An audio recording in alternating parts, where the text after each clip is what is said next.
Esta conferência será gravada agora.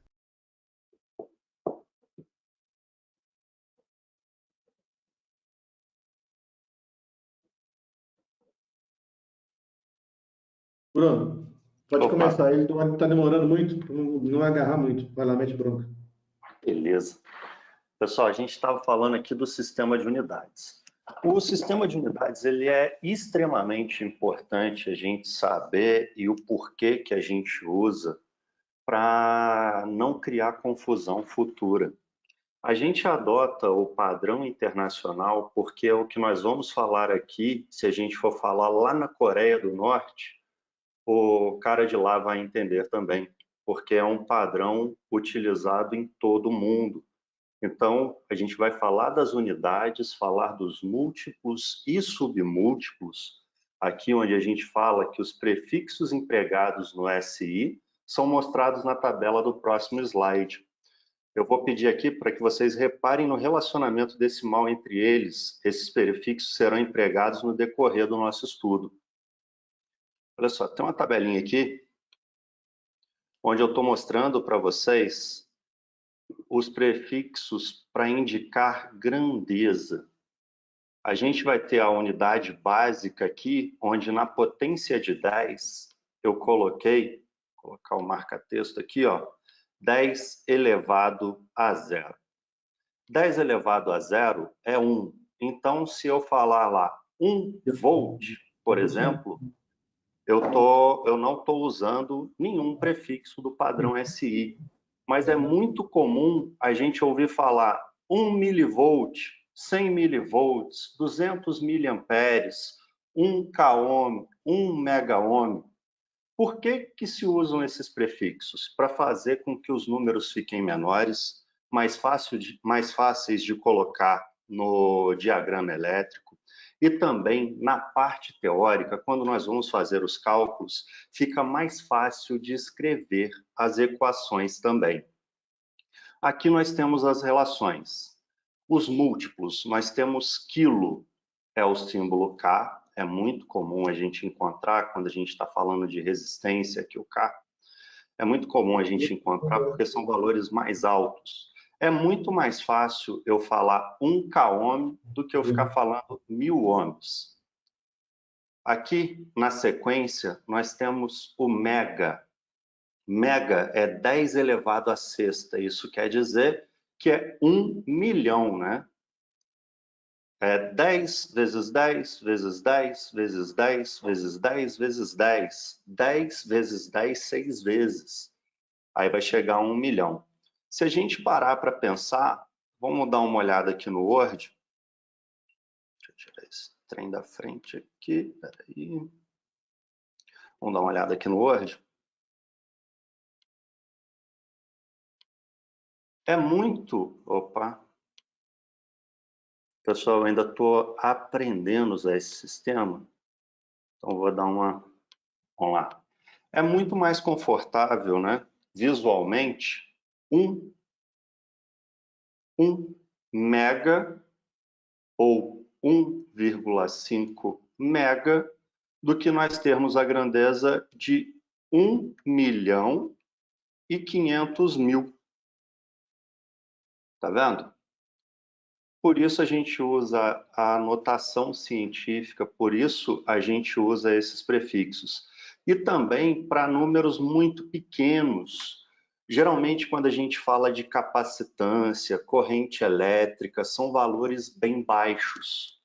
Então, nós vamos utilizar os submúltiplos: mili, micro, nano e pico. Observem que é interessante você ter gravado, correndo na tua veia, essa ordem de grandeza. O que é menor do que o quê? Mili é menor do que a unidade comum, 1000 vezes menor. Micro é 1 milhão de vezes menor do que a unidade comum. Nano, 1 bilhão de vezes menor, é dividido por 10 a nona. E o pico, 1 trilhão, 10 a menos 12 menor. Se você observar no equivalente decimal, nós escreveríamos números decimais muito grandes para expressar a grandeza. Então, quando a gente fala que é muito mais usual a gente trabalhar com um número inteiro do que com um número decimal de ordem tão grande. Esses prefixos valem para qualquer grandeza do SI. Se a gente falar de tensão, vou adiantar até um pouquinho a matéria aqui, volt, vai ser milivolt, vai ser 1 dividido por 1000 volts, 1 milivolt. Se eu estiver falando de ampere, 1 miliampere, também é a mesma lógica, 1 dividido por 1000 ampere, ok? Isso aqui vale a pena dar uma olhadinha depois, vale a pena tirar as dúvidas, tá, galera, no final. Vamos dar continuidade, falar das unidades básicas. A quantidade mais elementar na análise de circuitos elétricos é a carga elétrica. No sistema métrico, a carga é medida em coulombs, representado pela letra C maiúscula.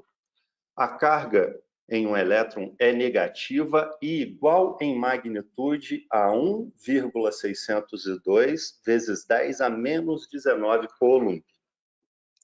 No entanto, o nosso interesse aqui no estudo, o nosso interesse em um elétron está concentrado no seu movimento, desde que a carga em movimento resulte em transferência de energia. As situações em que o movimento está confinado a um caminho fechado são de particular interesse para nós. Esse texto aqui, o que está querendo dizer? Que no estudo da eletricidade básica, no estudo da corrente elétrica, o que vai interessar para nós em si não é saber a carga de um elétron, e sim saber a qual velocidade ele se movimenta e quantos elétrons passam em um determinado intervalo de tempo.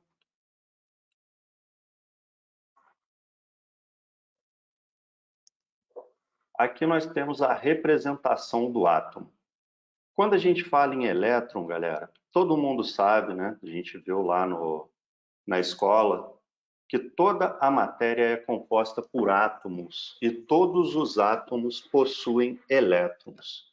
No núcleo do átomo, nós temos os prótons e os nêutrons. O próton é a carga positiva e o nêutron, como o próprio nome já diz, ele não possui polaridade, ele é uma carga neutra.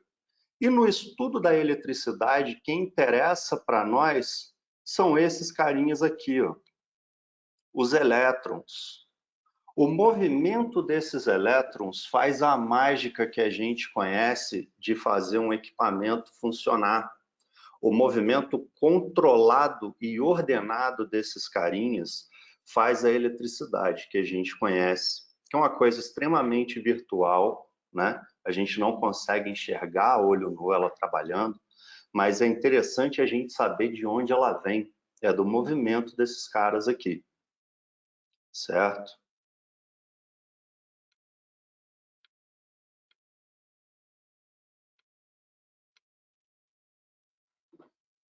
Cargas elétricas, aqui a gente está vendo que as cargas iguais se repelem. Esse é o princípio da atração e repulsão. É um princípio comumente falado, né? A gente sabe que todo mundo fala que os opostos se atraem, né? O cara é tranquilo, gente boa, fala devagar, casa com uma mulher brava pra caramba, que fala rápido. E na natureza tudo é assim. Esse princípio quer dizer que as moléculas com o mesmo potencial elétrico, com o mesmo sinal de potencial, com a mesma carga, se a carga é positiva, ela vai repelir a carga positiva, ou se a carga é negativa, ela também vai repelir outra carga negativa. Tá certo? E se as cargas forem opostas, elas irão se atrair.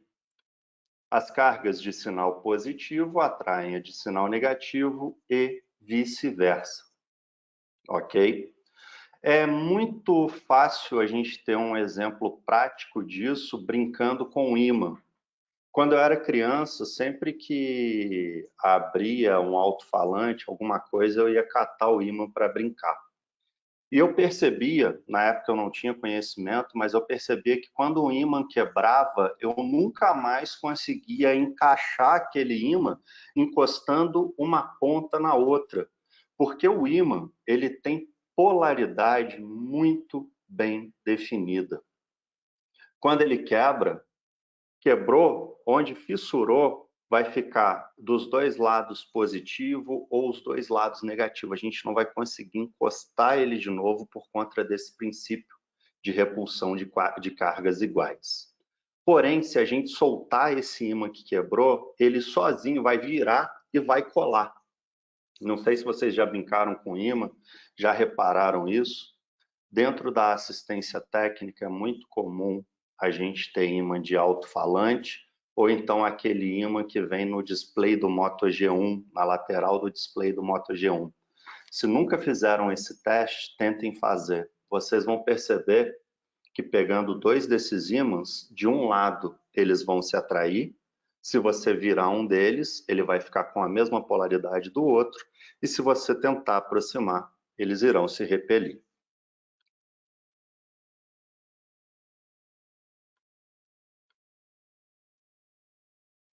A gente já falou da carga elétrica, nós já falamos do princípio de atração e repulsão, agora nós vamos começar a falar da corrente elétrica.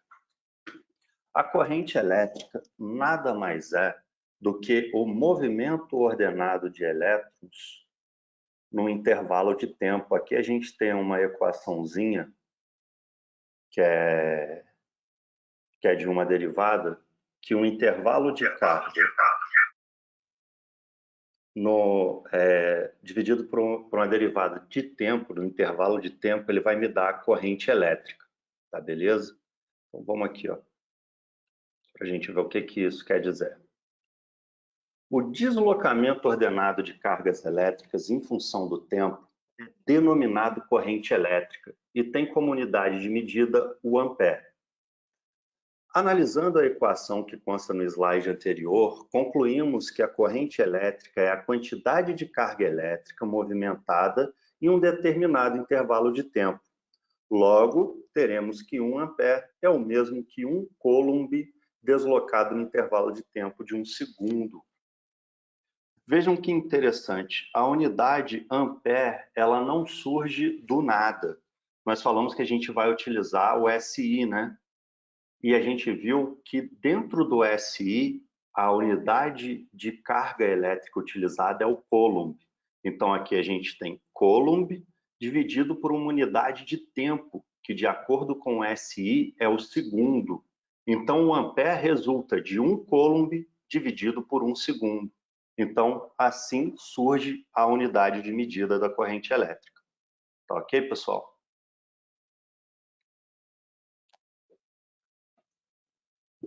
Aqui no enunciado, nós falamos que a corrente elétrica é o deslocamento ordenado de cargas elétricas em função do tempo.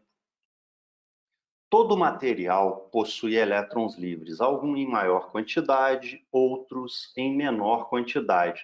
Porém, esses elétrons eles não estão parados, eles estão circulando na eletrosfera do átomo. Igual a gente viu no desenho do átomo nos slides anteriores. Porém, aquele movimento é caótico, ele não tem uma direção definida, ele não está orientado. Esse movimento não gera corrente elétrica. O que nos interessa é o movimento ordenado dos elétrons, igual nós temos aqui na segunda figura desse slide. Na primeira, aqui, olha, eles não têm direção, cada um está se movendo por um lado. Então, a gente não tem corrente elétrica, esse movimento é chamado caótico.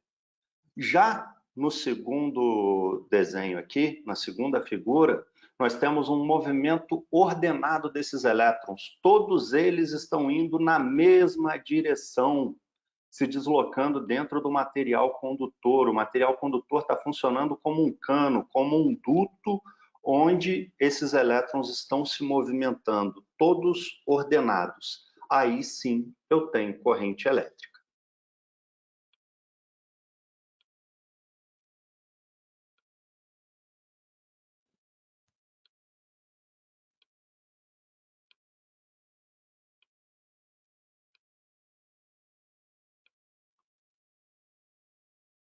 Fluxo de corrente elétrica. Apesar de sabermos que o fluxo de corrente elétrica em condutores metálicos é resultante da movimentação de elétrons, o fluxo convencional de corrente, que é universalmente adotado, representa a movimentação de cargas positivas.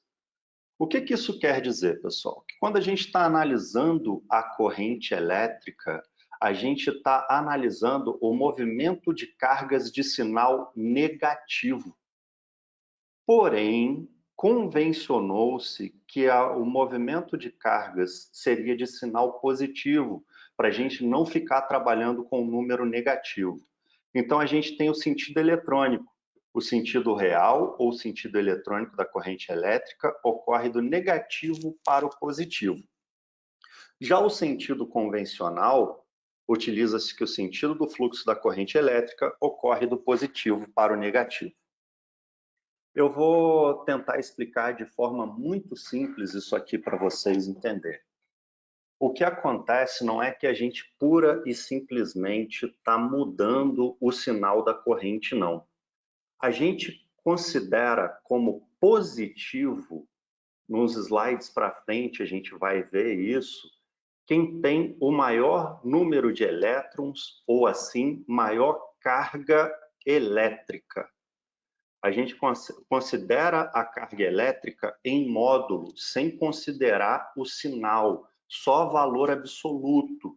Então, o positivo, na verdade, é onde a gente tem a maior concentração de carga elétrica e o negativo, a menor concentração. Quando a gente estiver falando de diferença de potencial, isso vai ficar um pouquinho mais claro para vocês. Pessoal, estou indo muito rápido?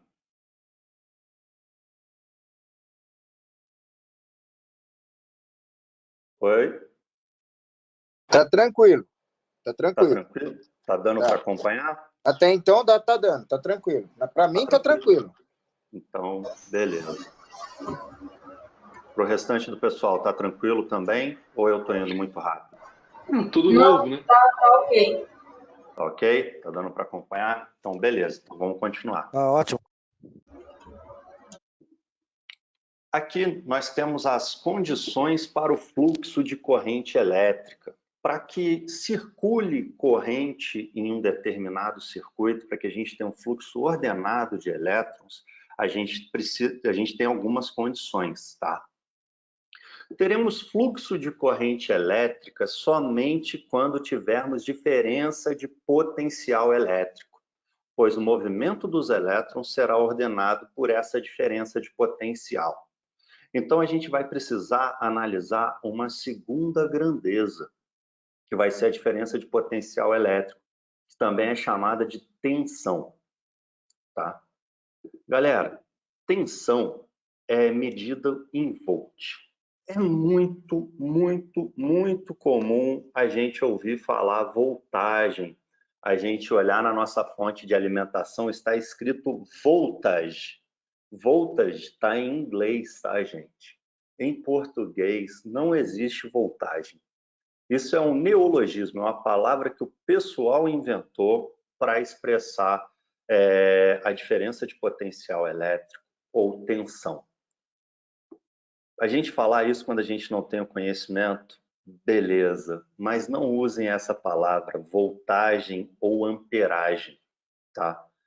Volt é unidade de medida de tensão, ampere é unidade de medida de corrente. Voltagem não é tensão, voltagem não existe, beleza?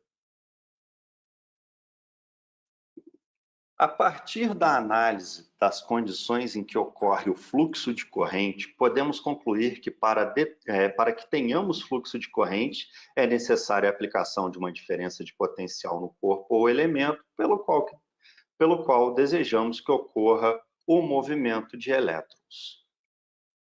Vamos pegar aqui e vamos brincar aqui começar a brincar aqui no simulador. Se a gente tiver lá um circuitinho formado, por exemplo, por 2 resistores, tá? Eu tenho aqui um resistor, aqui eu tenho um segundo resistor. E aqui eu tenho um fio metálico.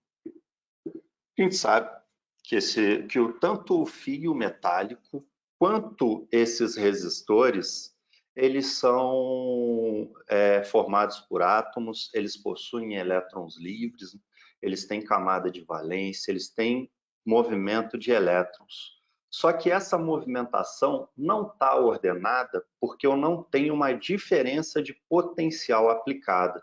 Então, mesmo que eu tente iniciar a simulação aqui, não aparece fluxo de corrente nesse circuito, porque o movimento dos elétrons não está sendo ordenado por uma diferença de potencial. Quando a gente fala de diferença de potencial, tem que ter um lado positivo e um lado negativo. Esse lado positivo mais carregado eletricamente para que ele direcione o fluxo de elétrons.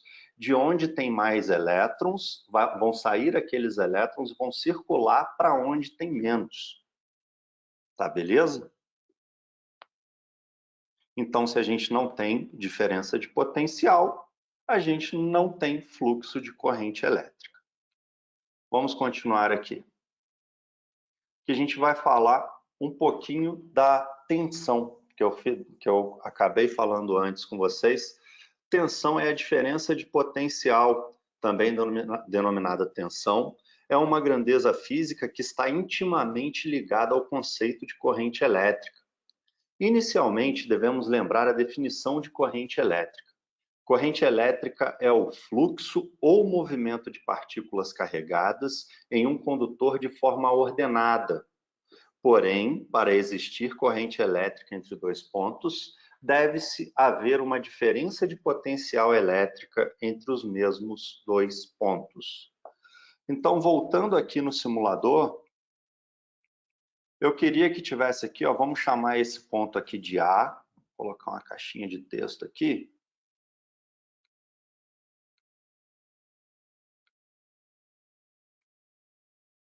Chamar aqui de A. E esse outro ponto aqui, vou colocar uma outra caixinha de texto, e eu vou chamar esse pontinho de B. Para que haja fluxo de elétrons aqui, para que eu tenha uma corrente elétrica, mais uma vez, eu preciso da diferença de potencial, eu preciso de uma tensão aplicada. Tá?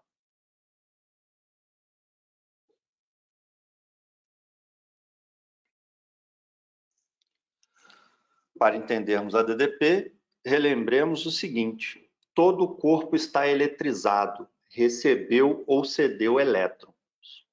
Como a carga de um elétron é representada por menos, negativo, o corpo que recebeu elétrons fica carregado negativamente, denominado íon negativo ou ânion.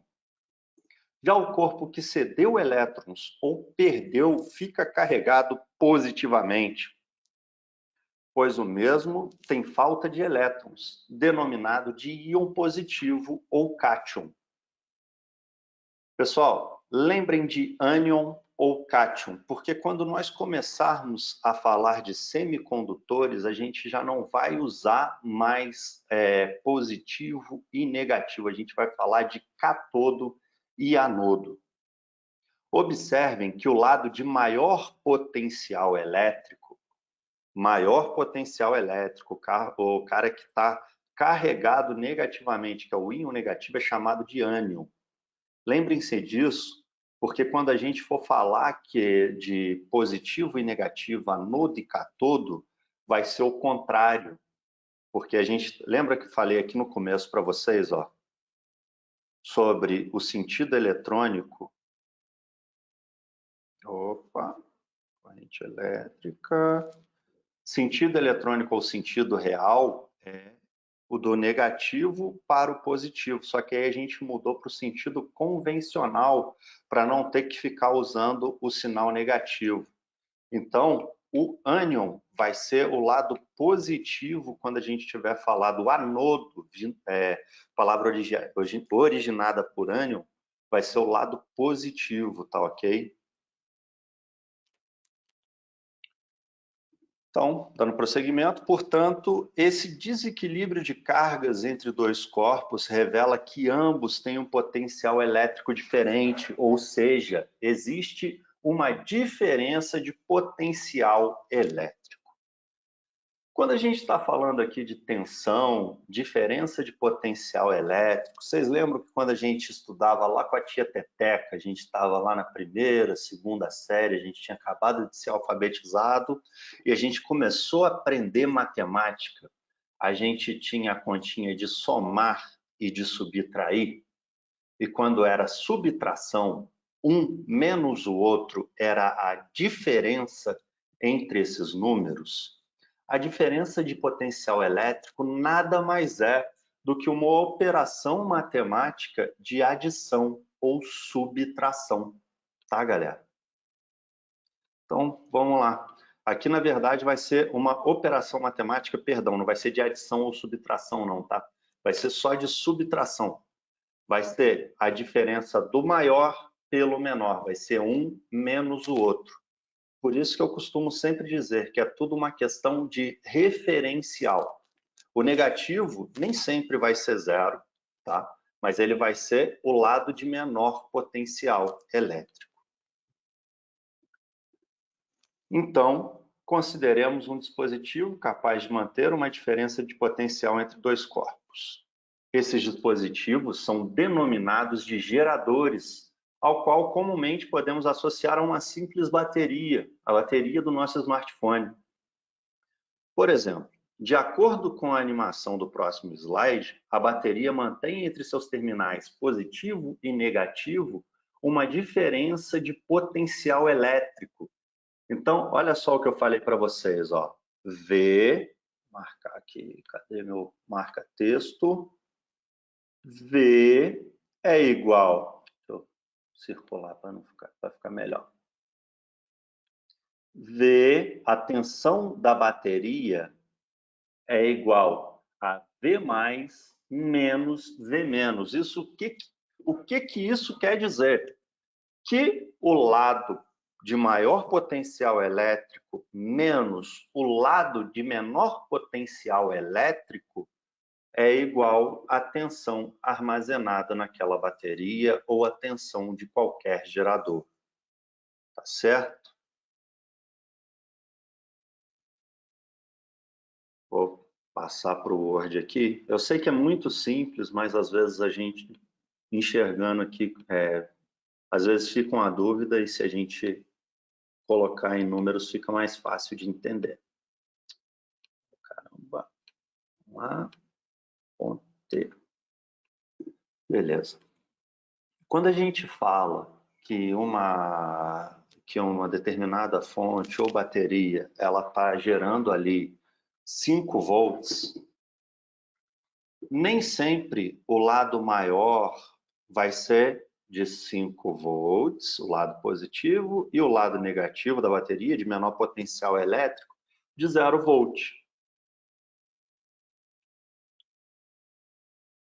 5 menos 0, obviamente, é igual a 5. Porém, 7 menos 2, vocês concordam comigo que também é igual a 5?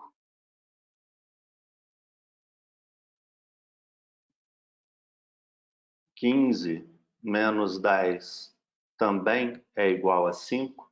Então, é tudo uma questão de referencial.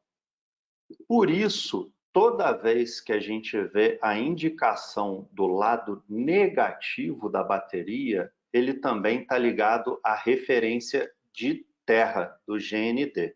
O GND é o nosso referencial de 0, tá? Porém, nem sempre o negativo, a parte de menor potencial de um determinado circuito, está dizendo que ele tem 0 volt. Ok? Vou pegar aqui para a gente prosseguir.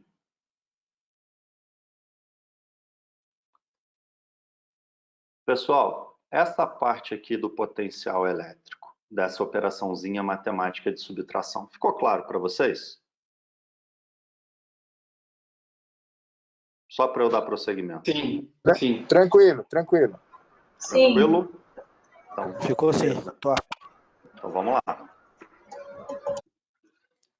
Seguindo o exemplo que eu estava dando aqui para vocês, quando ligamos os terminais desse gerador a um condutor, fio de cobre ou filamento da lâmpada, a mesma se acende, pois ocorre um movimento de cargas elétricas no condutor, a corrente elétrica. A diferença de potencial é uma grandeza física expressa no SI por volts. Tá? Olha, vamos para o próximo slide aqui. Olha aqui o movimento dos elétrons, fazendo com que a lâmpada acenda.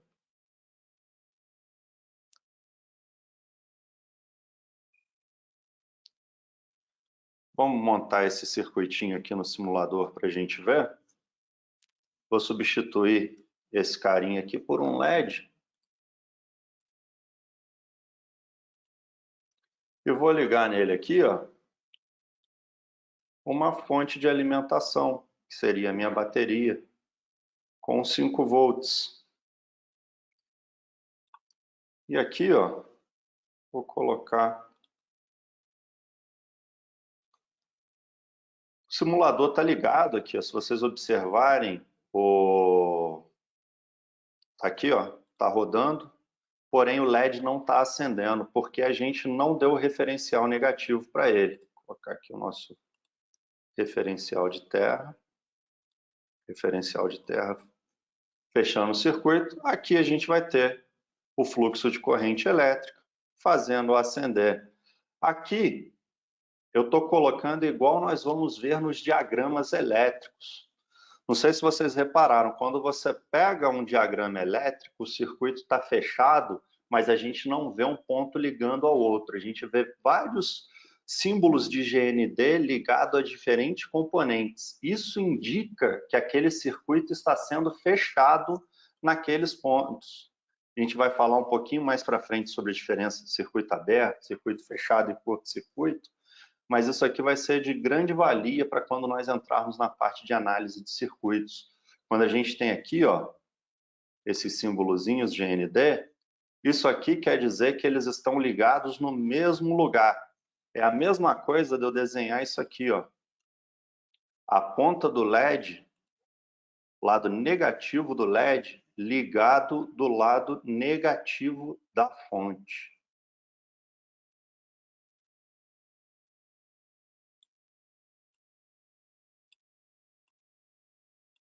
Olha lá. Tá vendo?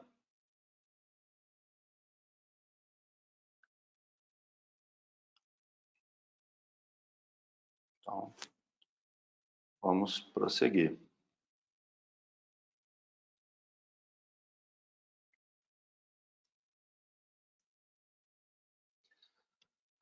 Aqui, galera, a gente está falando de corrente elétrica, eu preciso falar para vocês dos tipos de corrente elétrica que a gente encontra. A gente tem a corrente alternada e a corrente contínua, né? Que no slide está dizendo, existem dois tipos de corrente que encontramos com frequência em nossa vida. A corrente alternada, que é a que varia ao longo do tempo, tá? Ela tem variação, se a gente olhar aqui no gráficozinho, na figura ao lado, a gente tem uma senoide, ora positiva, ora negativa, aqui, ó.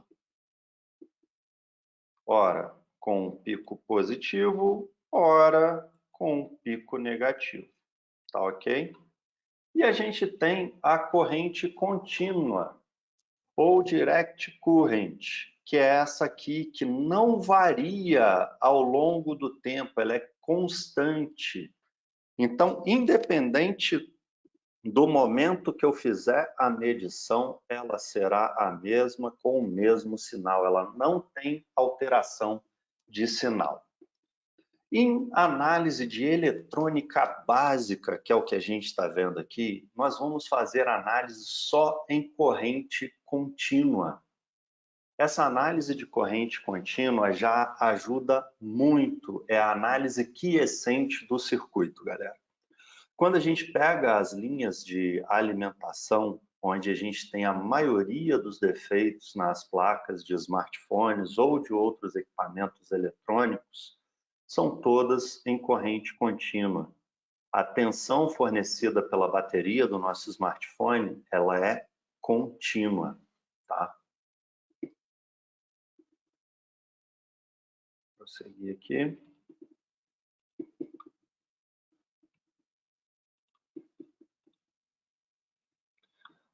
Corrente contínua.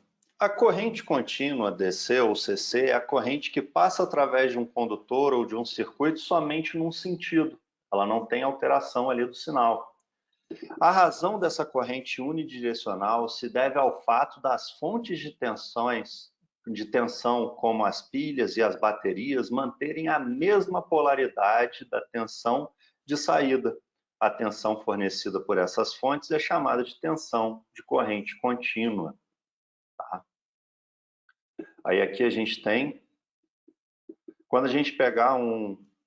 Rapaz, cadê meu mouse? Ah, desceu. Quando a gente pegar aqui, ó, na análise de circuitos, quando a gente estiver olhando um diagrama elétrico unifilar, a gente vai ver esse símbolozinho aqui, ó, é de uma fonte de corrente contínua, fonte de tensão em corrente contínua, onde ela tem polaridade bem definida. Aqui, ó, o terminal onde a haste é maior é o terminal positivo e o terminal onde a haste é menor é o negativo. E ela não varia no tempo, ela não oscila no tempo. Ela é contínua, ela é uma linha reta. Tá?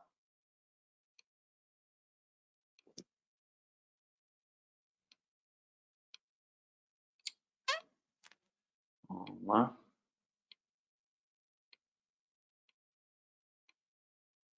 Corrente alternada. Uma fonte de tensão alternada, AC ou CA, inverte ou alterna periodicamente a sua polaridade. Consequentemente, o sentido da corrente alternada resultante também é invertido periodicamente. Corrente alternada é comumente encontrada em toda a nossa casa, está presente nas tomadas das casas brasileiras com frequências de 50 Hz e 60 Hz, e é utilizada para fazer funcionar motor da nossa geladeira, chuveiro elétrico, cafeteira. Então, a corrente alternada, se a gente pegar qualquer tomada da nossa casa, ali vai estar presente uma tensão em corrente alternada. Aqui no Brasil, a gente tem a de 110 e 220 volts, né? A de 110 volts oscila em 60 Hz. O que isso quer dizer? Que ela inverte a polaridade 60 vezes por segundo. E a gente tem a tensão em 220 volts, corrente alternada, em 50 Hz. Quer dizer que ela inverte a polaridade 50 vezes em 1 segundo.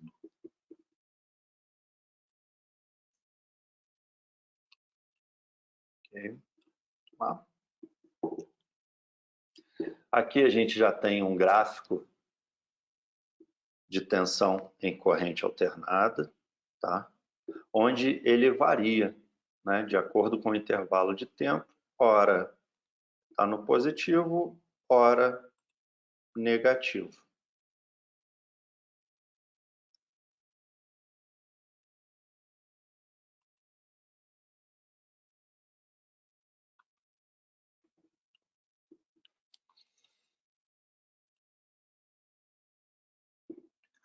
Galera, de corrente elétrica e tensão. Tranquilo, fácil, bem simples.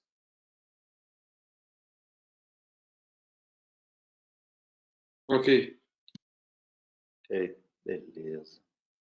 Ok. Beleza. Vamos lá. Vamos falar aqui da resistência elétrica. A resistência elétrica é definida como a capacidade que um corpo tem de opor-se à passagem de corrente elétrica. A unidade de medida da resistência elétrica no SI é o ohm, em homenagem ao físico alemão Georg Simon Ohm, e representa a razão entre volt e ampere. Foi feito um estudo onde ele conseguiu provar de forma empírica. O que é isso? Provar de forma empírica através de experimentos repetidos com o mesmo resultado. Foi capaz de provar que os corpos têm diferentes resistências elétricas. Aqui nós temos os elétrons livres, que é o que a gente analisa quando está falando da corrente elétrica. Essa bolinha verdinha aqui que eu acabei de marcar. Neles que a gente está, no movimento desses caras, que a gente está interessado quando a gente está falando da corrente elétrica, de fazer as coisas funcionar. Mas a gente precisa controlar o movimento desses caras e o fluxo deles. Porque se a gente deixar ele passar direto, não colocar nada que se oponha a eles, a gente não consegue limitar essa corrente. Então, a gente precisa da resistência de alguns materiais, de alguns componentes, para poder limitar esse fluxo de corrente. Aqui, nós temos os átomos, né? Onde eles vão bater e vão oferecer oposição, e o fluxo de corrente. Esse símbolozinho aqui, ó, do zigue-zague, é o símbolo do resistor. Nós vamos ver esses carinhas aqui nos diagramas elétricos, tá? E esse cara é de especial interesse para a aula de hoje, onde a gente vai estar falando da lei de Ohm, para a gente conseguir fazer a relação de resistência elétrica com corrente elétrica e tensão, diferença de potencial elétrico. Esse é o primeiro passo para a gente fazer a análise. Essas três grandezas, elas têm que ser muito bem conhecidas, a gente tem que entender muito bem como elas funcionam para poder dar um próximo passo. Beleza, pessoal?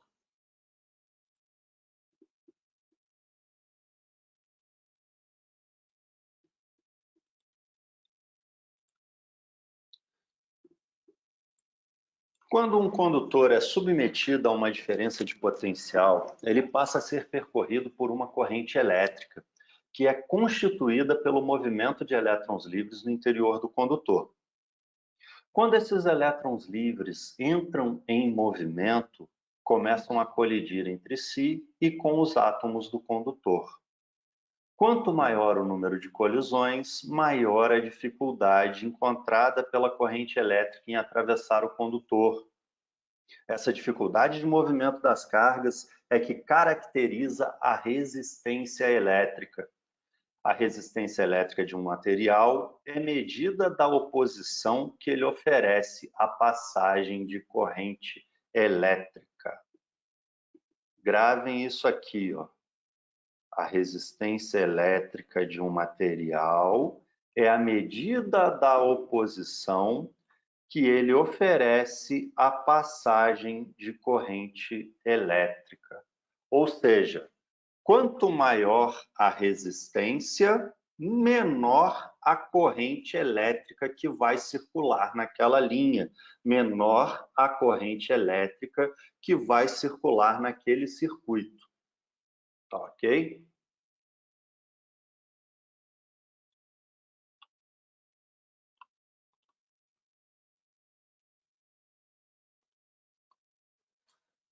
Efeito Joule.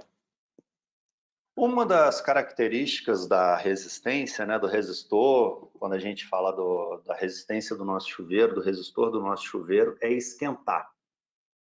Vários aparelhos da nossa casa têm seu funcionamento baseado no uso de resistência elétrica por meio de pequenos dispositivos chamados resistores, que têm como função transformar energia elétrica em energia térmica. Alguns aparelhos domésticos que utilizam os resistores são o chuveiro, o ferro de passar, o secador de cabelo, o forno elétrico, churrasqueira elétrica. Churrasqueira elétrica eu gosto bastante de usar, que não faz tanta sujeira, entre outros. Já vimos que a resistência elétrica está relacionada com o choque entre os átomos e elétrons em movimento no interior dos condutores. Esse choque provoca o aumento da temperatura no condutor, caracterizando um fenômeno chamado efeito Joule, que serve como base para o funcionamento dos resistores. Então, isso aqui, o que isso aqui está dizendo? Que o atrito dos elétrons com os átomos do material faz gerar calor. Atrito gera calor. Se a gente esfregar a mão no nosso braço, a gente vai ver que rapidamente começa a aquecer. E é o mesmo que acontece quando os elétrons começam a atritar com os átomos do resistor ou de qualquer outro elemento. Tá ok? Então, quanto maior a resistência e a corrente estiver circulando por ele, maior vai ser o número de choques, maior o aquecimento. Só que isso também vai estar relacionado, a gente vai fazer uns cálculos aqui daqui a pouco, com a tensão aplicada. A gente viu que a resistência elétrica ela vai limitar a passagem de corrente e ela também vai provocar o efeito Joule, o aquecimento. O efeito Joule, quando ele é programado para acontecer, beleza, legal, a gente quer que o chuveiro esquente. Mas o smartphone a gente não quer que esquente. Então, as resistências que tem dentro do smartphone não foram feitas para fazer ele aquecer, tá, galera? As resistências que tem dentro do smartphone foram colocadas para limitar a corrente elétrica e nos circuitos elétricos, de forma geral, elas também são utilizadas para provocar quedas de tensão. A gente vai ver isso hoje ainda um pouquinho mais para frente no estudo da lei de Ohm. Mas gravem isso, o efeito Joule, ele existe, ele pode ser usado de forma benéfica nos equipamentos que foram projetados para trabalhar com aquecimento. Geralmente, essas resistências que são utilizadas para provocar puro e simples calor são utilizadas em equipamentos de uso com corrente alternada. Resistências ligadas a chuveiro, resistências ligadas na nossa churrasqueira elétrica, cafeteira e afins. Ligou na tomada, é para funcionar.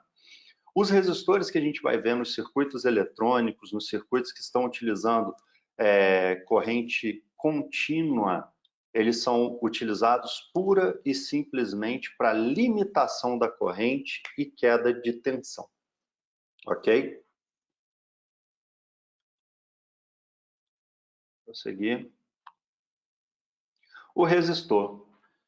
Hoje em dia, a gente não encontra mais esses resistores PTH dentro dos equipamentos eletrônicos, né? A galera da antiga aí que trabalha com informática ainda pegava esses caras aqui dentro das fontes dos desktops. A gente pegava muito desses caras aí nos equipamentos antigos, galera que trabalha com radiocomunicação, aqueles rádios comunicadores antigos, muito antigos. A gente pega os componentes PTH. Agora a gente não encontra mais eles não, a gente encontra só os SMD. A gente ainda usa muito esse tipo de componente, né, o componente PTH nos protoboards para fazer simulação em bancada, para a gente fazer o estudo ou então fazer o teste protótipo de um circuito, porque eles são fáceis, a gente não precisa soldar, a gente só encaixa eles nos bornes do protoboard. Mas em aparelhos recentes, né, na placa deles a gente já não encontra mais. Esses caras aqui que a gente encontra dentro dos smartphones e outros equipamentos são elementos que representam resistência à passagem de elétricos. Tem alguém aí que está com o microfone ligado. Eu vou pedir por gentileza que desligue. Os resistores são elementos que apresentam resistência à passagem de eletricidade. Podem ter uma resistência fixa ou variável. A resistência elétrica é medida em ohms, Aqui a gente está meio que recapitulando o que eu falei. Chama-se de resistência a oposição à passagem de corrente elétrica. Quanto maior a resistência, menor é a corrente elétrica que passa num condutor e vice-versa. Esse aqui, o componentezinho SMD, que a gente vai encontrar demais. Isso aqui é um desenho mostrando ele por dentro, como ele é composto. Tá? A simbologia do resistor. A gente tem aqui esse retângulozinho que é utilizado no padrão ABNT, na Europa, mas dificilmente a gente vai encontrar um diagrama de smartphone utilizando esse tipo de símbolo aqui, tá? Na maioria dos casos, o que a gente vai encontrar é esse zigue-zague maroto, ó. Esse carinha aqui que a gente vai encontrar nos diagramas. Deixa eu apagar aqui para evidenciar só ele. Esse carinha aqui que a gente vai encontrar nos diagramas elétricos. Então, toda vez que a gente vê esse símbolozinho aqui, a gente sabe que é um resistor. Tá?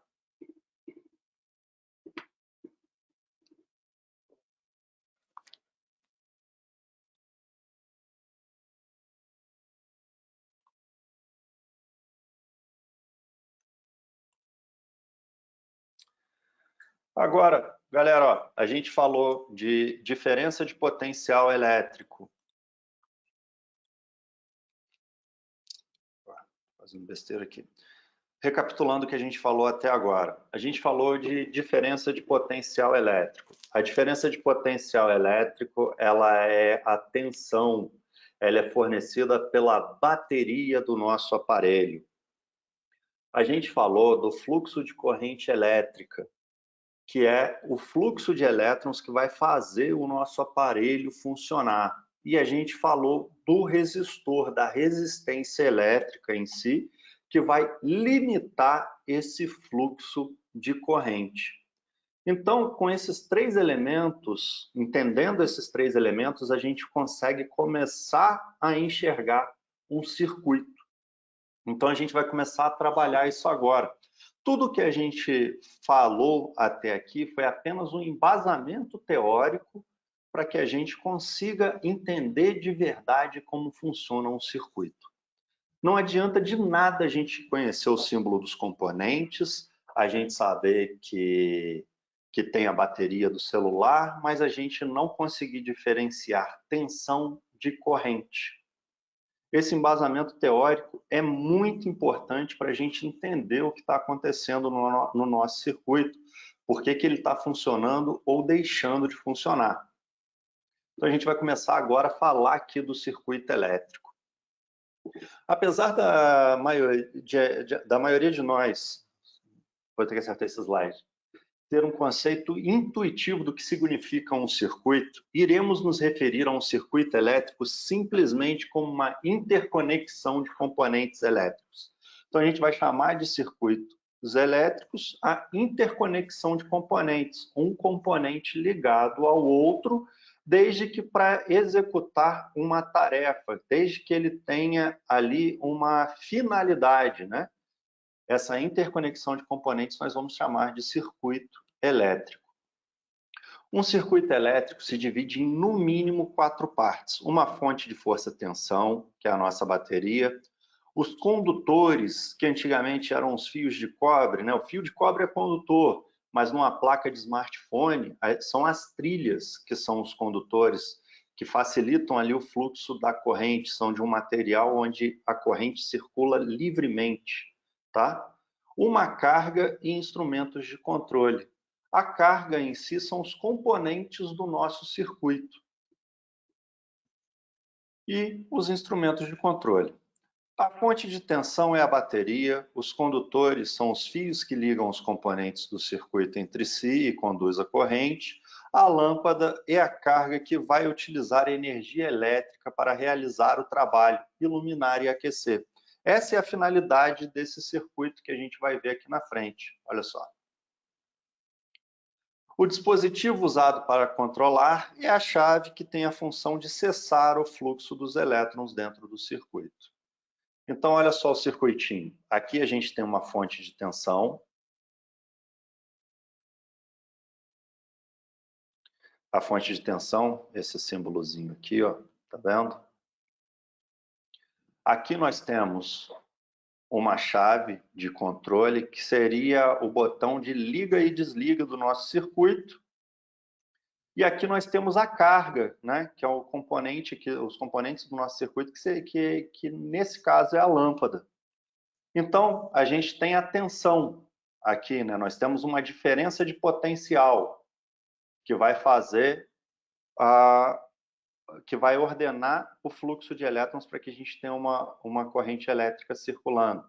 A gente tem aqui uma chave que é para controlar esse circuito, não é para ele funcionar indefinidamente, é para ele funcionar quando a gente mandar ele funcionar. E aqui nós temos a carga do nosso circuito, tá certo?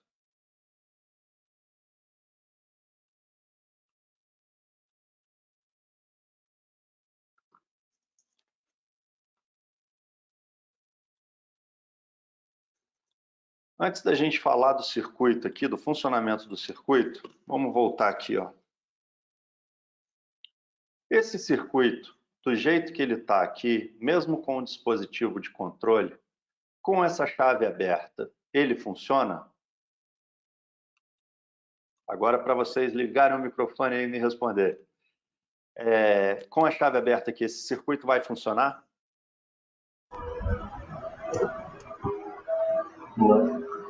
Não. Não vai. Não vai funcionar, né?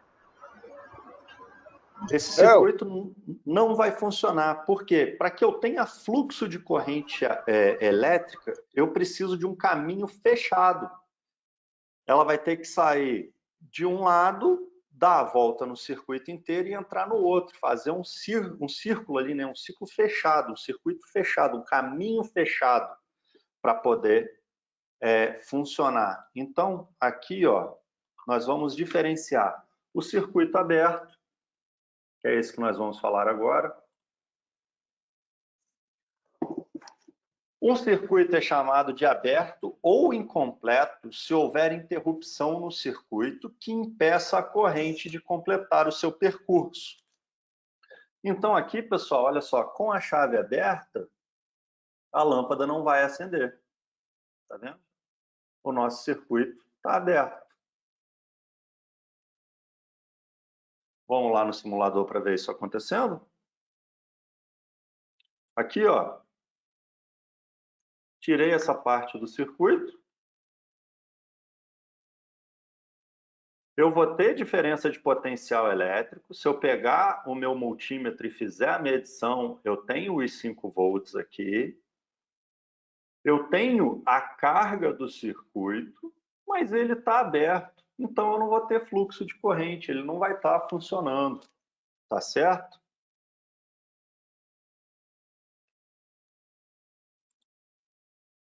E aqui eu tenho o circuito fechado. Um circuito fechado ou completo consiste num percurso sem interrupção para a corrente, saindo da fonte de tensão, passando pela carga e voltando para a fonte. Então, se eu tenho o circuito fechado, igual é o caso desse aqui, olha, eu não tenho interrupção, eu tenho um caminho inteiro para a corrente circular. Aqui o que eu fiz foi fechar um curto, que eu pulei a carga. Vou fazer aqui, ó. Tem um caminho inteiro, ó. Saiu aqui a corrente, circulou, passou pela carga, voltou para a fonte. Aqui eu tenho um circuito fechado, ele vai funcionar perfeitamente, tá?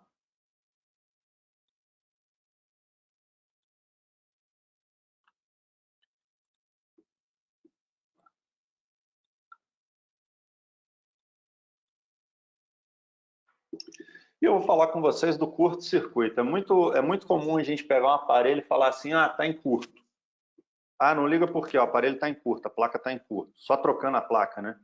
Quando está em curto. Não, não é só trocando a placa, não. A gente vai Aprender a identificar o curto, substituir o componente causador e fazer o aparelho voltar a funcionar em plenitude. O curto-circuito, o curto, é qualquer parte do circuito que apresente resistência extremamente baixa em relação à alimentação e crie um caminho alternativo para a corrente, fazendo com que o mesmo apresente funcionamento anômalo, baixa resistência igual a livre fluxo de elétrons. Como consequência, uma corrente extremamente alta passará nessa parte, provocando um curto-circuito. Aqui a gente tem uma animaçãozinha para mostrar isso. Ó. Suponha que um fio condutor na ponta A, na figura, entre em contato acidentalmente com o ponto B. Olha só, aqui o circuito está funcionando. A gente pegou um fio e criou um caminho alternativo aqui em cima. Vai começar a circular uma corrente muito alta. Aqui ela vai deixar de passar pela carga do circuito, deixar de passar aqui pelas lâmpadas. A gente não vai ter controle nenhum sobre ela. Ela vai circular direto aqui. E isso é um curto-circuito, é um caminho rápido, um caminho curto para o negativo, para o terra, fazendo com que eu tenha um aumento da corrente. Tá certo?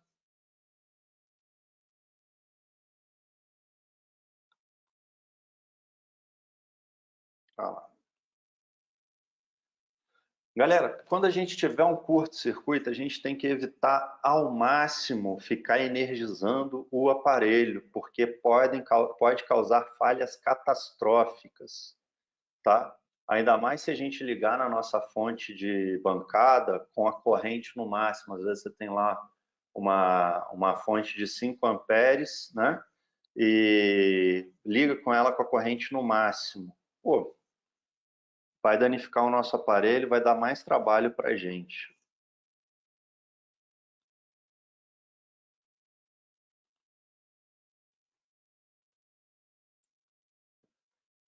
Praticamente toda a corrente irá passar por esse caminho. Como a resistência do curto-circuito é praticamente zero, a corrente que irá fluir pelo ponto AB será igual à máxima corrente que a fonte de alimentação bateria poderá oferecer, ocasionando grande fluxo de elétrons e grande dissipação térmica. O curto-circuito indica um grave erro no circuito elétrico e deve ser evitado ao máximo energizar o circuito elétrico nessas condições.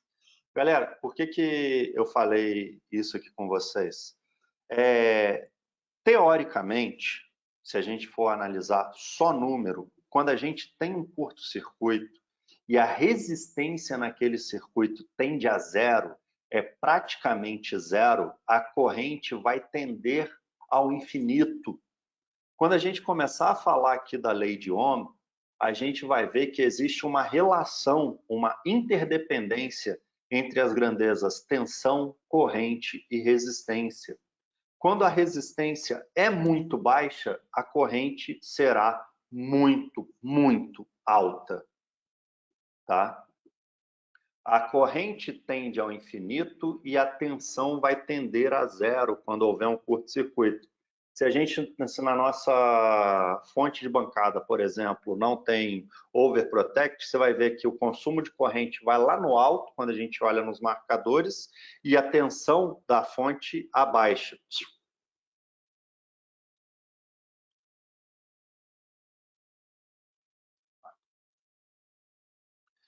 Durante a análise de circuitos eletrônicos, é muito importante sempre tomar como referência o fluxo de corrente elétrica para a perfeita compreensão do funcionamento do equipamento. Portanto, vamos tomar como referência o sentido da corrente I, saindo aqui do terminal positivo, indo para o negativo. Beleza?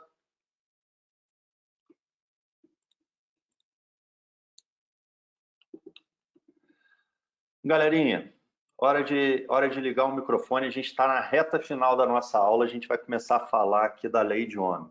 Até aqui, ficou alguma dúvida?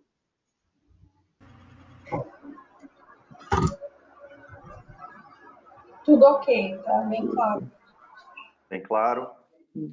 Até aqui tá tranquilão. Tá legal, tá tranquilão. Todo mundo tranquilo?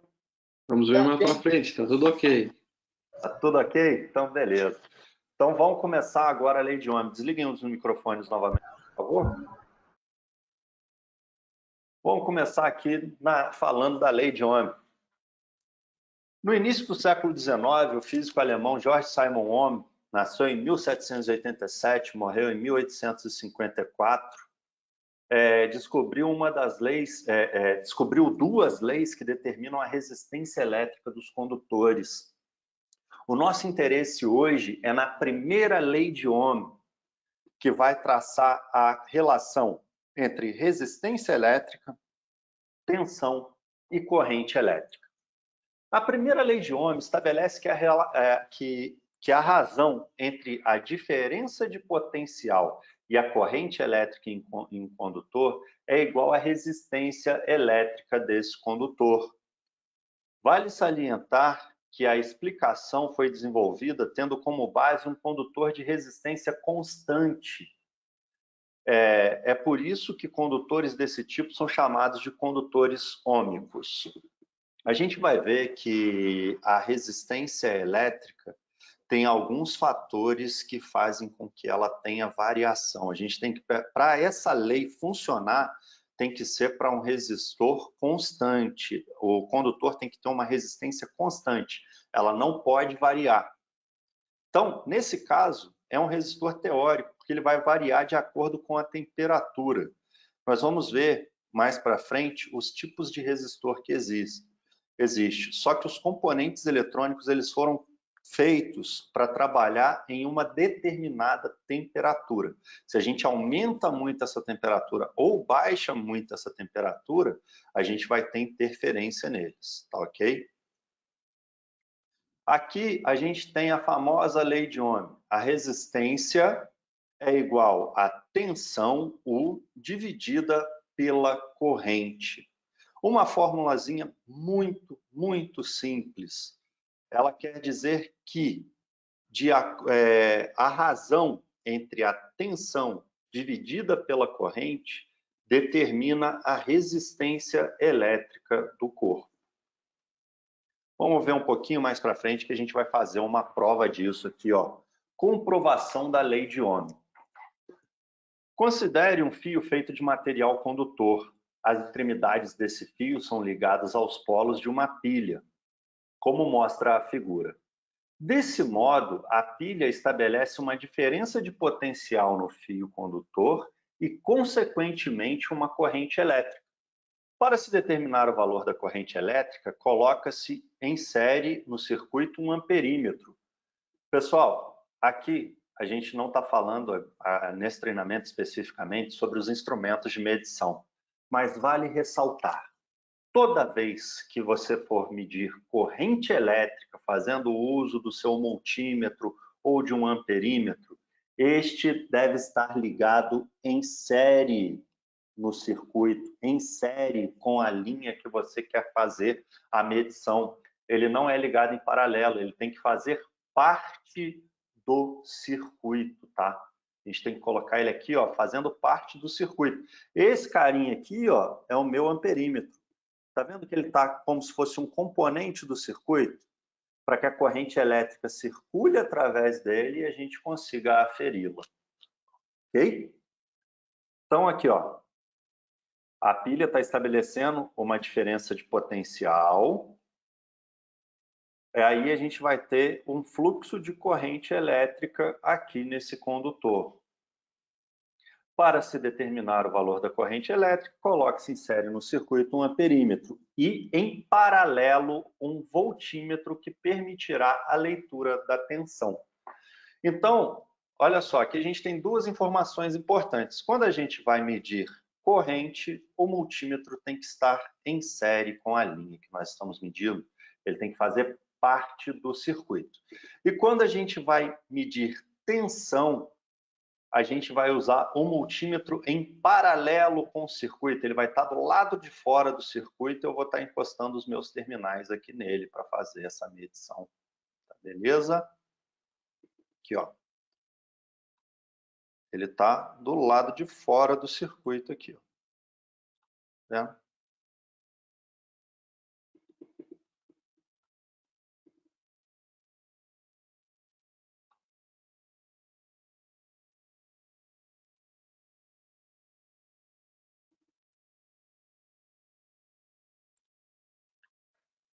Com o circuito montado e funcionando, fazemos as medições de tensão e corrente através dos aparelhos instalados. Agora, imagine que a diferença de potencial da pilha seja dobrada.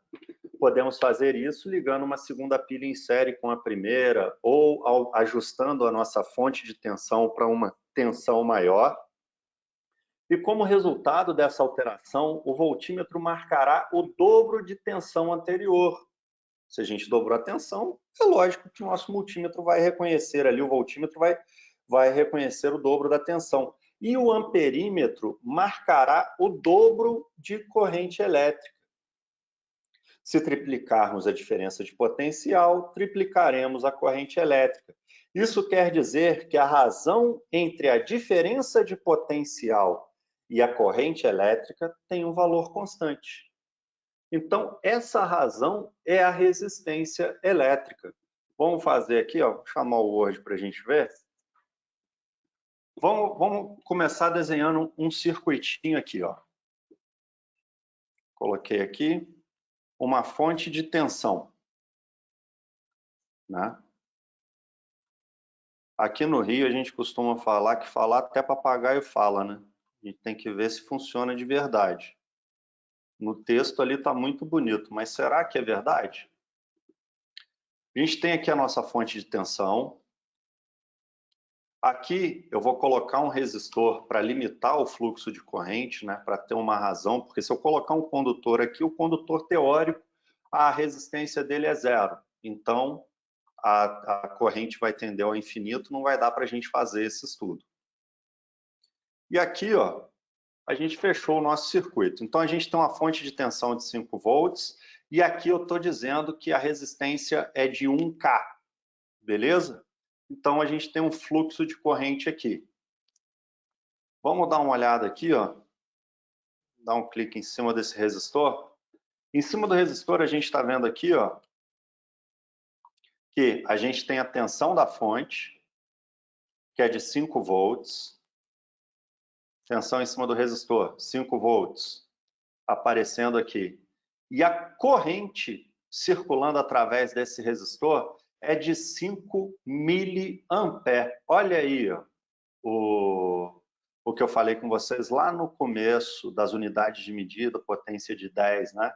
Os prefixos do SI. 5 miliamperes. O que isso quer dizer, galera?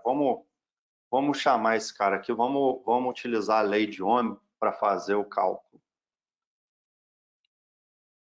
A gente tem aqui, ó, a gente enunciou lá que a resistência é igual a tensão dividida pela corrente, não é verdade? Então, R, vamos supor que o valor do meu resistor ele seja desconhecido. R é igual a, no caso do nosso circuito, do nosso exemplo aqui, ó, 5 volts, e a nossa corrente elétrica é de 5 miliamperes. O que é 5 miliamperes? Vamos voltar lá no nosso slide. Opa, fim da apresentação. Bora. Brincadeira. Vamos voltar lá no nosso slide. Falando aqui dos prefixos padrão SI. Quando a gente fala em mili, a gente está falando em 10 elevado a menos 3. Então, 0,01. Então, se aqui a gente tem... Eu acho que eu vou redesenhar, vai ficar mais fácil. Ó, R é igual a 5 dividido... Deu lá 5 miliamperes, não é isso? Aqui no nosso circuito, ó, 5 miliamperes. conseguem ver aqui, ó, 5 mA, 5 miliampere. Dá uma olhada aqui. 5 dividido por 5 mili. O que é 5 mili? 5 vezes 10 a menos 3. 5 vezes 10 a menos 3, se a gente pegar o equivalente decimal, é a mesma coisa da gente fazer aqui, ó, R igual a 5 dividido por 0,005. Se a gente pegar a calculadora aqui, ó, para fazer isso, para comprovar certinho,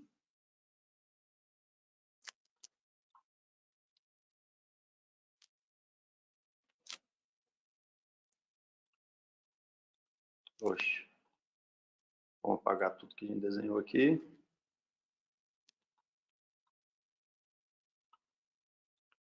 5 dividido por 0,005 é igual a 1.000. 1.000 de 1 kΩ. Então, bateu certinho o que a gente viu aqui, né? Nossa resistência de 1K, 5 dividido por 5 mili igual a 1K. E agora, se eu dobrar o valor dessa fonte de tensão, se eu aumentar aqui para 10 volts, o que vai acontecer? Automaticamente a minha corrente será dobrada, vai dobrar também, vai subir para 10 miliampere. E se eu fizer a conta aqui novamente, 10 dividido 10 mili, 0,01.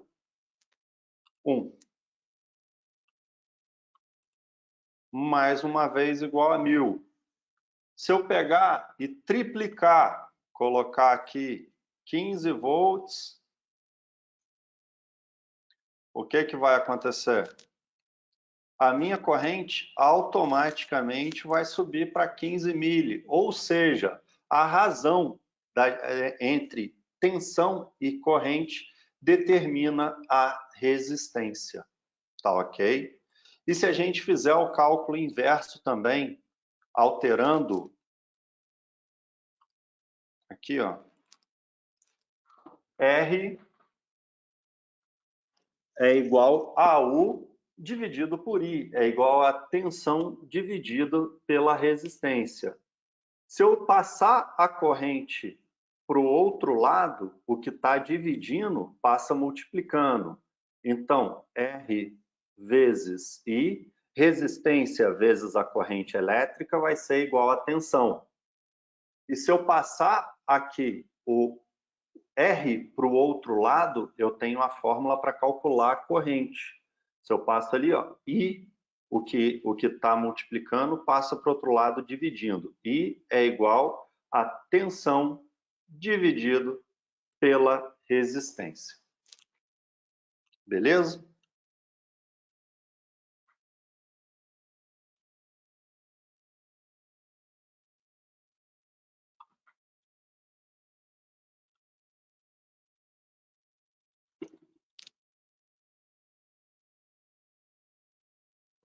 Aqui, opa.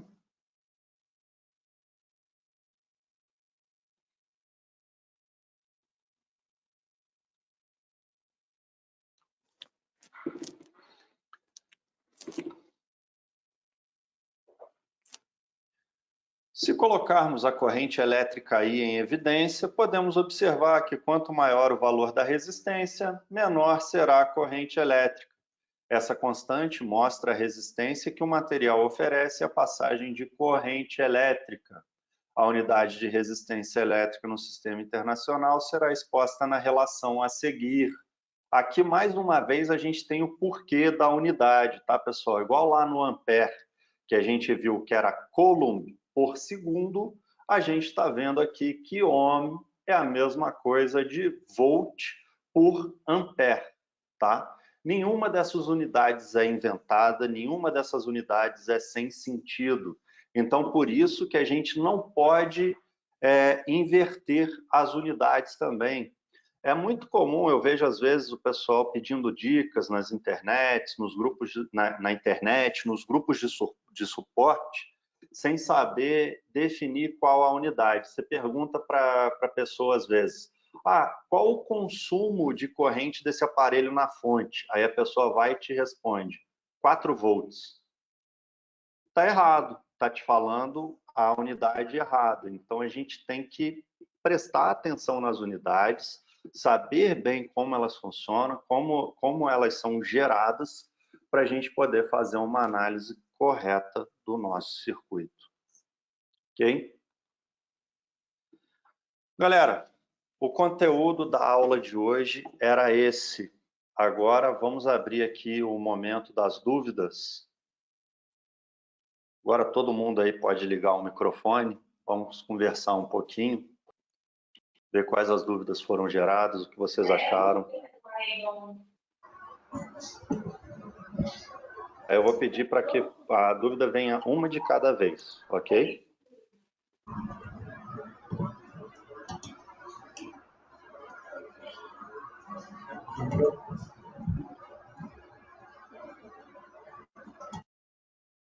Ficou alguma dúvida aí, pessoal?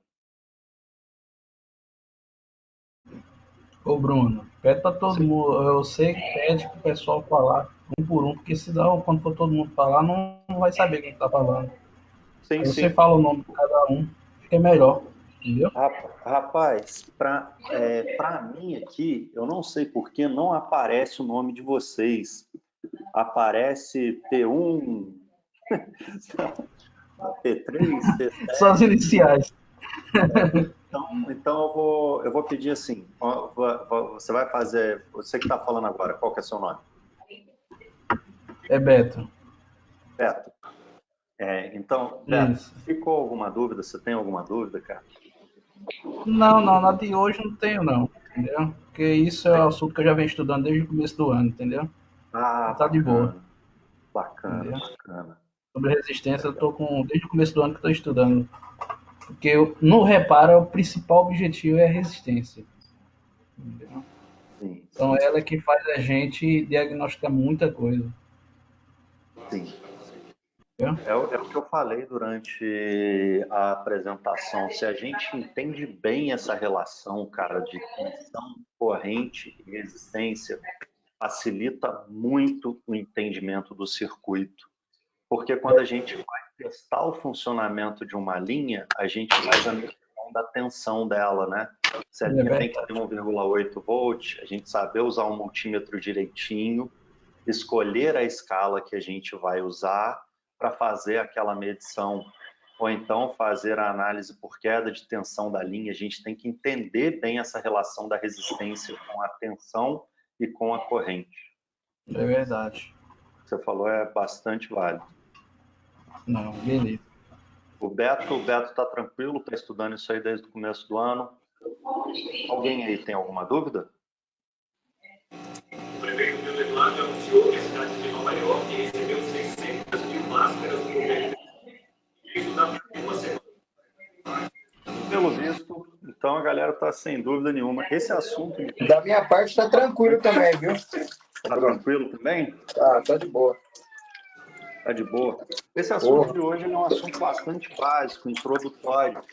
Só que às vezes a gente não tem dúvida no momento, só que quando a gente para depois em casa para pensar no que a gente ouviu, viu, surge alguma dúvida.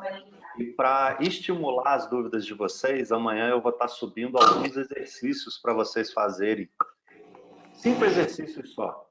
5 estudinhos de caso só relacionado a tensão, corrente e resistência. Tá ok?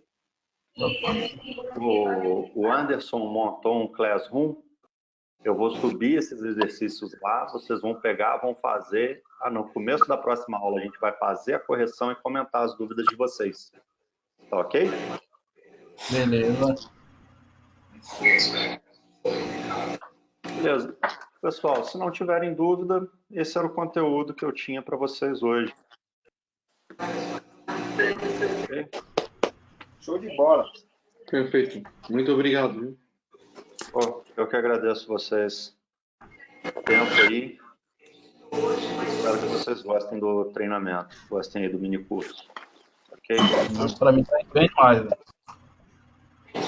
Bruno, parabéns a todos. Acompanhei aqui com vocês, muito bom. Só dar uma complementação aqui.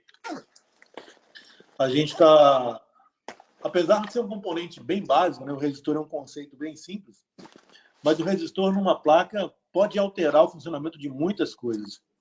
Porque se usa resistor para fazer divisor de tensão, para polarizar uma porta do microprocessador, por exemplo, em nível alto ou em nível baixo. Então, o resistor é um componente insignificante. Não é não. O resistor é muito importante e, às vezes, um resistor pode causar um problema de uma board, né? Um aparelho complexo pode ser um pequeno resistor aí que precisa ser tratado. Então, é muito importante isso. Muito boa aula. Muito obrigado a todos aí.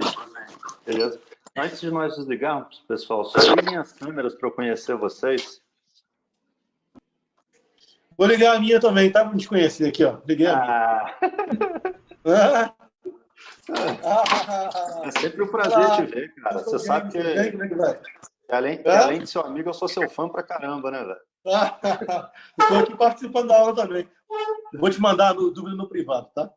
Tá, isso aí, manda as dúvidas no privado. Galera, se a pergunta for muito difícil, vocês me mandam no privado, tá? Deixa eu ver ali, o rapaz aqui, participante 7, camisa preta e óculos aí. Ativa seu microfone aí, qual que é o seu nome, cara? Só apareceu um aqui pra mim, o James. O James aí. Apareceu um de camisa preta mesmo aí. Quem que é? Apareceu um de camisa laranja aí agora. Um headphone bacana. Quem aparecer com camisa do Vasco vai ganhar o ponto, hein? Camisa do Vasco? Camisa do Vasco nem precisa vir na próxima aula. Pelo amor de Deus, hein? Por favor. Brincadeira, o Vasco é vice em tudo. Se for o maior da América, né? A Ameriquinha também, porra. Ameriquinha é complicado. Ameriquinha é complicado, viu? Agora do Merenguinho, não precisa de final do Merenguinho também, não. Eu sou vascaíno, pô. Aí, Vascaíno é bom, pô. Tá vendo aí? Olha o Vascão aí. Tem Vascão aí, ó. E Flamengo também, pô. Flamengo. O Bruno é Flamengo, Bruno é freguês. Ó, aqui também. Flamengo. Mas o amigo aí que é vascaíno, qual que é seu nome? Então, eu sou santista. Você é santista? Teve alguém aí que falou que é vascaíno. Eu? Você não, você é galo, pô. Sou galo. Você é galo gringo. Galo centenado, galo é difícil. Mas, pessoal, um prazer estar com vocês. Que dia que é a próxima aula, Bruno? Vamos fazer a próxima aula na quarta. Eu vou subir os exercícios amanhã de manhã. Façam os exercícios. Se tiverem dúvidas, se apresentar dúvidas, no começo da próxima aula a gente vai fazer a correção. Eu vou enviar também o gabarito. A gente está fazendo. Na próxima aula, a gente vai começar a engrossar o caldo, né? Hoje a gente falou só dos resistores. Na próxima aula, a gente vai começar a falar do funcionamento dos capacitores, funcionamento dos indutores, e vamos começar a juntar todos esses caras nas simulações para ver o que eles fazem. Hoje, fazendo um circuito puramente resistivo, a única coisa que a gente viu foi o controle de corrente, não é verdade? A manutenção de corrente e resistência. Mas já se a gente colocar capacitores e indutores, aí vai ficar um circuito mais interessante de analisar. Tem um aqui que o pessoal gosta muito, que é o conversor DC-DC, né? Está presente no Megabyte. Vou compartilhar a tela aqui com vocês um minutinho só. Cadê? Onde que eu compartilho minha tela aqui, cara? Sumiu. Isso. Achei. Olha lá. Quando a gente começar a fazer a análise... O sistema do Google, aquele de suporte, né? Tem que gerar um link. Já gerou o link já do Classroom? Não, o Anderson criou o Classroom, só que eu ainda não gerei o link. Aí a gente pode criar um grupo no WhatsApp. Tá. Tem que gerar um link e mandar para os alunos para eles baixarem o conteúdo. De repente, a gente pode criar um grupo deles ou criar um e-mail para a gente ter essa... Ver se a gente consegue criar um grupo para a gente ter grupo de interação aí, né? Eu acho que vou colocar eles no grupo do EAD telescópico convencional, sabe? Pô, legal, a gente vê como vai fazer. Se vai criar um grupo Tá certo. WhatsApp.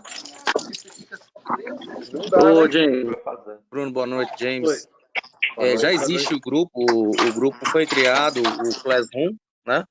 E ele vai estar disponível amanhã no telecelula.com.br/ao vivo. Então, basta beleza. O aluno entrar no telecelula.com.br e vai cadastrar a conta Google. Para você usar o Classroom, né? Vocês precisam ter uma conta Google. Acho que todo mundo deve ter um Gmail ou algo que vocês usem no YouTube, entendeu? Aí vocês vão cadastrar a conta Google no site. Eu vou mandar nesse e-mail de vocês o convite para o Classroom. Eu vou falar a verdade para você. Não. Em bíblico. Boa noite aí, galera. Boa noite. Boa noite. Boa noite. Boa noite. Boa noite. Ué? Eu não entendi.